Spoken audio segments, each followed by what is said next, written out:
बिस्मिल्लाहिर्रहमानिर्रहीम। आज हमने पिकार्ड्स मेथड की फ़र्दर एक्सटेंशंस देखनी है कि पहले हमने देखा था पिकार्ड्स मेथड को first order differential equation solve करने के लिए हमने यूज़ किया था। आज हम इसको साइमल्टेनियस इक्वेशंस को सॉल्व करने के लिए यूज़ करेंगे। Picard's method for simultaneous first order differential equation. Simultaneous equations हैं फर्स्ट ऑर्डर की, इनको सॉल्व करने के लिए आज हमने पिकार्ड्स मेथड यूज़ करना है। Let dy by dx equal to f of xyz and dz by dx equal to phi of xyz। ये साइमल्टेनियस डिफरेंशियल इक्वेशंस हैं दो, इनके साथ इनिशियल कंडीशंस दी हुई हैं y of x naught equal to y naught and z of x naught equal to z naught. Initial condition जो है वो एक ही पॉइंट पर गिवन है, x नॉट है और ये भी x नॉट है, क्योंकि हमारा जो इंडिपेंडेंट वेरिएबल है वो एक ही है x। अच्छा जी, ये साइमल्टेनियस इक्वेशंस हैं फर्स्ट ऑर्डर की। इनको हमने सॉल्व करना है बाय यूजिंग पिकार्ड्स मेथड। तो पिकार्ड्स मेथड कैसे यूज़ करेंगे हम देखें। Picard's method gives y1 equal to why not plus integral from x not to x, जैसे कि फर्स्ट ऑर्डर के लिए हमने यूज़ किया था f ऑफ, उसमें सिर्फ f ऑफ x y था, इसमें एक और वेरिएबल आ गया z का, तो इसमें ये हो जाएगा f of x y naught z not into D x. उसमें हम ये करते थे कि y की जगह हम y नॉट पुट कर देते थे। इसमें क्योंकि हमारे पास इनिशियल कंडीशन जो है वो y नॉट भी है और दूसरी z नॉट है, इसलिए हम इसमें फिर y की जगह y नॉट पुट कर देंगे एंड z की जगह हम इसमें z नॉट पुट कर देंगे। y1 की वैल्यू यहाँ से हमें मिलेगी, यानी y1 फाइंड करने के लिए हमने जो इनिशियल कंडीशन है y नॉट और z नॉट हम यूज़ कर रहे हैं। इसी तरह z1 को सॉल्व करने के लिए z1 फाइंड करने के लिए हमने क्या करना है, z not plus integral from x not to x phi of x will be as it is, क्योंकि x तो हमारा इंडिपेंडेंट वेरिएबल है, y naught z naught d x. z1 find करने के लिए भी हमने सेम इनिशियल कंडीशंस यूज़ करनी है, क्योंकि इनिशियल कंडीशंस एक ही गिवन है हमें y naught and z not. y1 के लिए भी यही कंडीशन हम यूज़ करेंगे और z1 के लिए भी हमने यही कंडीशन यूज़ करनी है। इसको हम इक्वेशन 1 का नाम दे देंगे और इसको हमने इक्वेशन 2 का नाम दे दिया। एंड फर्दर सो ऑन, इसी तरह y3 एंड z3 हम फाइंड कर सकते हैं। y1 z1 फाइंड करने के लिए हमने y naught z not and y naught z not हमने यूज़ किया। z1 फाइंड करने के लिए भी हमने y naught z naught initial condition use की। y2 फाइंड करने के लिए हमने y1 z1, जो कि हमें यहाँ से y1 और यहाँ से z1 मिलेगा, वो हमने इसमें y2 के लिए यूज़ किया। इस तरह z2 के लिए भी हमने ये y1 और z1 यूज़ किया, जो कि हम पहले से फाइंड कर चुके हैं। इसी तरह further so on y3 z3 के लिए और अप टू yn zn के लिए भी हम इसी तरह से अप्रॉक्सीमेशंस करते जाएंगे, जैसे हमने फर्स्ट ऑर्डर के लिए अप्रॉक्सीमेशंस की थी जी। एग्जांपल है हमारे पास, approximate y and z, y और z की वैल्यू फाइंड करें at x equal to x। अब आपके पास है 0.1। Using Picard's method for the solution to the equations कौन कौन सी हैं, ये साइमल्टेनियस इक्वेशंस हैं फर्स्ट ऑर्डर की। dy by D x equal to z and dz by D x equal to x cube into Y plus Z. Given that इसके साथ जो इनिशियल कंडीशन है वो है y of 0 equal to 1 and z of 0 equal to 1/2। इसमें y not आपको 1 दिया हुआ है, z नॉट 1/2 है और x नॉट इसमें 0 है। Here x naught equal to 0, y naught equal to 1 and z naught equal to 1/2।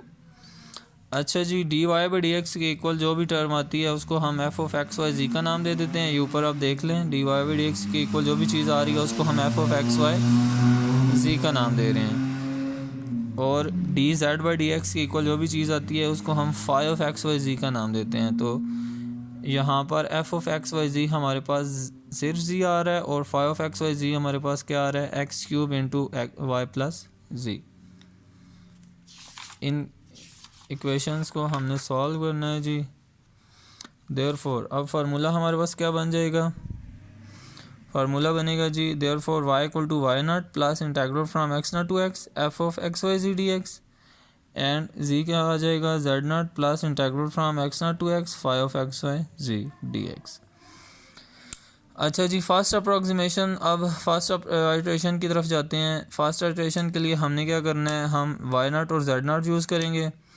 Y one equal to why not plus integral from x naught to x F of x y naught z naught, जैसे कि पीछे हमने देख लिया था कि Y one find करने के लिए हमने वाई नॉट और जेड नॉट यूज़ करना है। D x equal to why not one है, one plus integral from zero to X, zero क्योंकि एक्स नॉट ज़ीरो है, zero to x F of x Y Z. हमारे पास सिर्फ ये देख लें जी दिया हुआ है, तो X Y Z, F of x Y Z equal to Z है।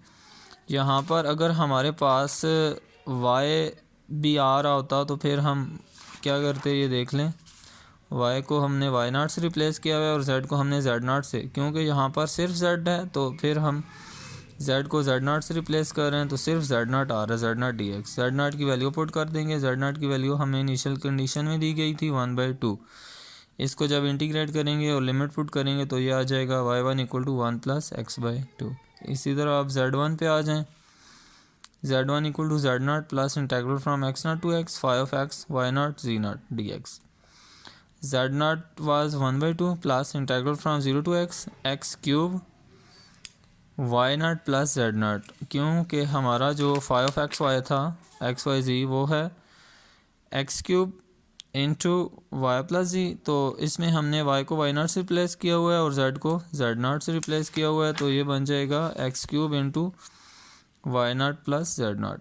इसमें अब 1/2 as it is plus integral from zero to x cube y naught की वैल्यू पुट कर दी 1 plus z naught 1/2, 1 plus 1/2 3/2 x cube d x. इसको integrate करेंगे तो ये आ जाएगा 1/2 प्लस 3x4/8। यह वाई वन और जेड वन की वैल्यू हमें हासिल हो चुकी है। अब हमने सेकंड इटरेशन की तरफ जाना है। सेकंड इटरेशन में हम y2 और z2 फाइंड करेंगे। y2 के लिए y not plus integral from x naught to x F of x y one z one use करेंगे। वाई वन और इसमें जेड वन हम यूज़ कर रहे हैं y2 के लिए, तो ये आ जाएगा वाई नॉट वन था, one plus integral from zero to x. इसमें हमने सिर्फ z1 की वैल्यू यूज़ करनी है, क्योंकि हमारा जो फंक्शन था एफ ऑफ एक्स वाई जी वो सिर्फ z है।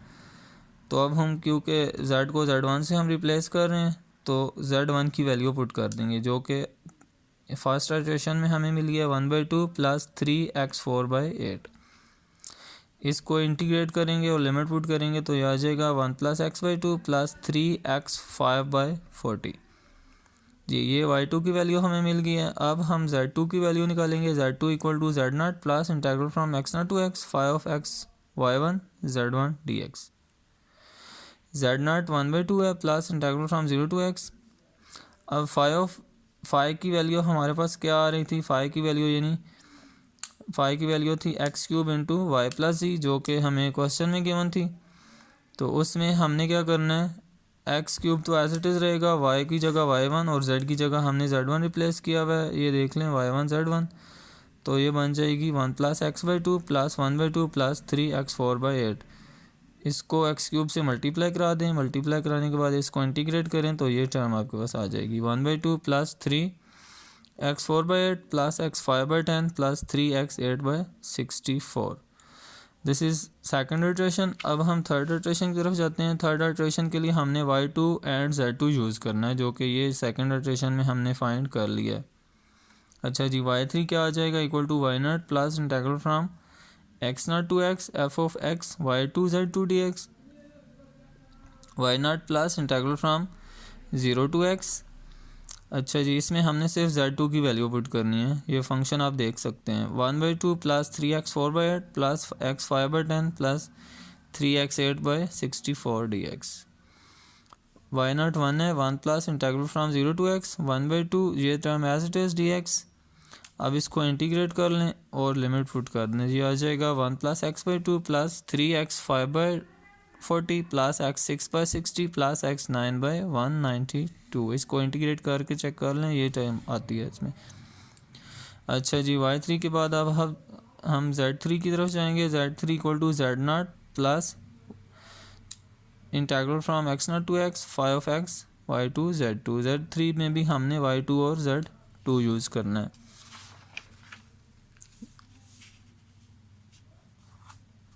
जी z3 हमारा क्या बन रहा है 1/2 plus integral from 0 to x x cube. Phi जो फंक्शन था हमारा वो क्या था x cube into Y plus z. तो अब हम उसमें एक्स क्यूब तो एज इट इज़ है, वाई की जगह हम y2 और z की जगह हम z2 यूज़ कर रहे हैं। y2 प्लस z2 की वैल्यू हमने ये डाल दी।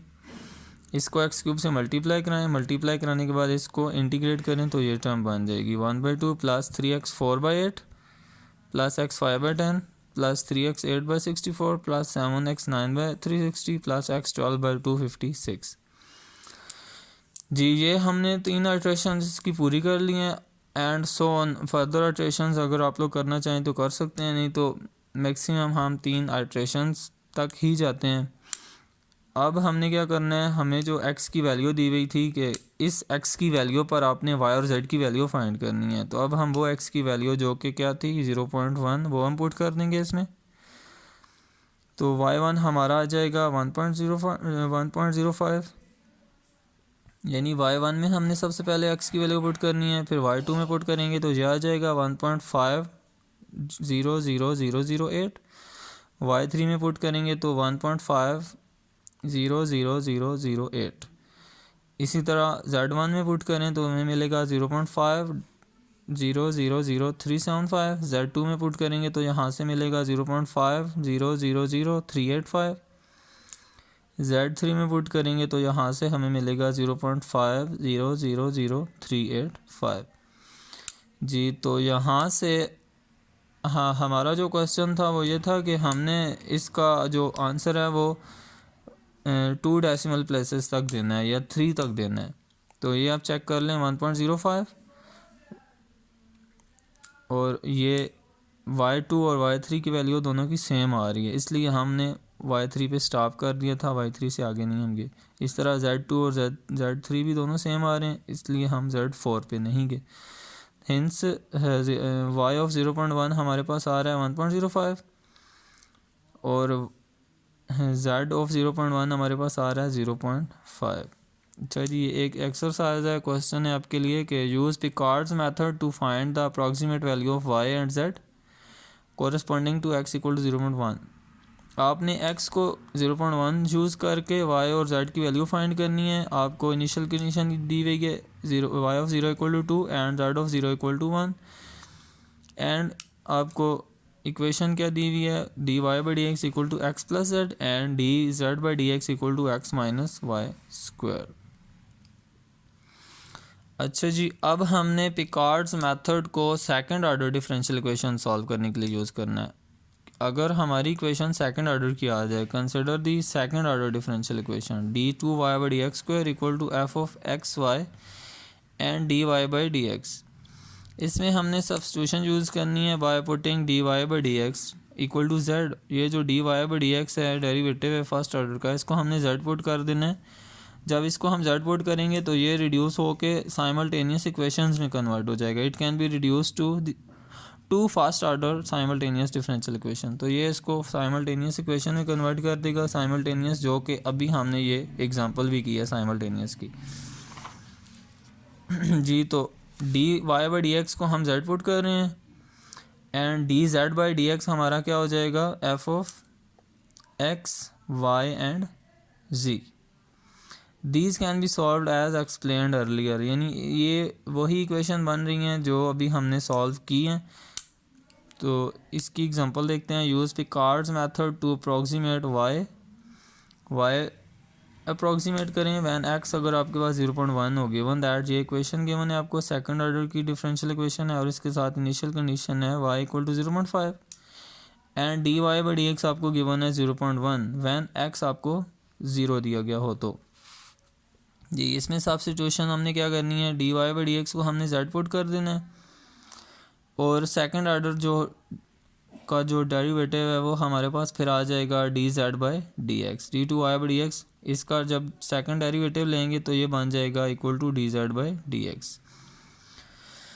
अच्छा जी, जो गिवन इक्वेशन है अब उसमें ये सब्स्टिट्यूशन यूज़ करें तो जो गिवन इक्वेशन है वो रिड्यूस होके क्या बन जाएगी, D Z by D X plus 2xz plus Y equal to 0 with initial condition y of 0 equal to 0.5 and z of 0 equal to 0.1। Now the equations to be solve are, कौन कौन सी equation अब हमने solve करनी है, D Y by D x equal to, ये D Y by D X को हमने जो पिकार्ड्स मेथड स्टार्ट किया था साइमल्टेनियस का, तो वहाँ पर हमने एफ ऑफ एक्स व जी का नाम दिया था, जो कि ये देख लें हमारे पास जेड आ रहा है, and d Z by D x, what is d Z by D x, d Z by D x equal to five of x Y ji, d Z by D x ये है, ये सारी term दूसरी तरफ ले जाएँ तो ये d Z by D x की वैल्यू आपको मिल जाएगी यहाँ से minus into 2xz plus y with the conditions, condition क्या है, वाई नाट आपको 0.5 दिया हुआ है और जेड नाट आपको 0.1 दिया हुआ है, एट एक्स नाट आपको 0 गिवन है।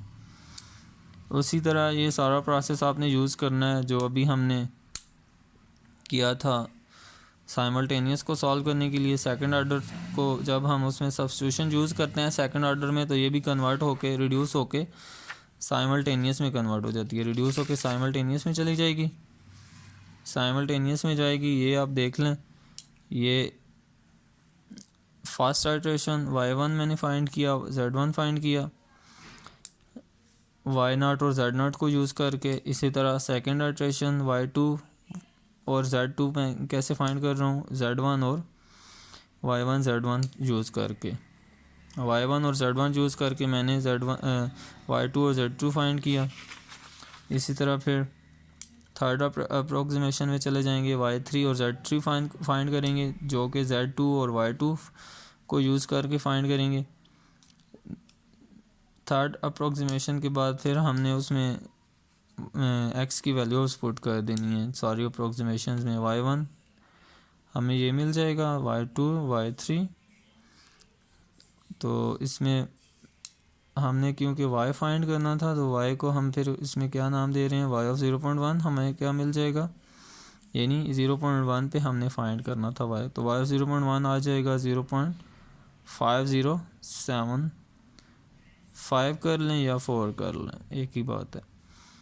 अच्छा जी, इसके साथ एग्जांपल है, एक्सरसाइज है कि आप लोगों ने क्वेश्चन खुद करना है। Use Picard's method to obtain the second approximation to the solution to, ये सेकंड ऑर्डर की डिफरेंशियल इक्वेशन है, इसको आपने सॉल्व करना है और ये इसके साथ इनिशियल कंडीशंस दी हुई हैं। इस तरह इसमें सब्स्टिट्यूशन यूज़ करेंगे, d Y by D x equal to z करेंगे तो ये इक्वेशन जो है रिड्यूस होके फर्स्ट ऑर्डर की साइमल्टेनियस में कन्वर्ट हो जाएगी। फर्स्ट ऑर्डर की साइमल्टेनियस को हमने बड़ी डिटेल से एग्जांपल भी की है और उसकी मैंने एज एन एक्सरसाइज आपको एक क्वेश्चन भी दिया है। Thank you.